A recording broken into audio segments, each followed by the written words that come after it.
Because you. இதுல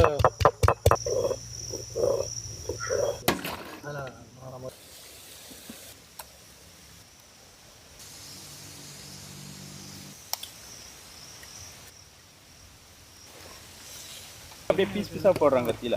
அதான் formality. கட்டையெல்லாம் ஊறி போய் வச்சிருந்தாங்க. அந்த தம்பி எங்கன வருது? திருச்சியில வந்துட்டாங்களா? அண்ணே புதுக்கோட்டை வந்துட்டாங்களா? அண்ணே நான் அரந்தாங்க. அது அரக்கிட்டே இருந்து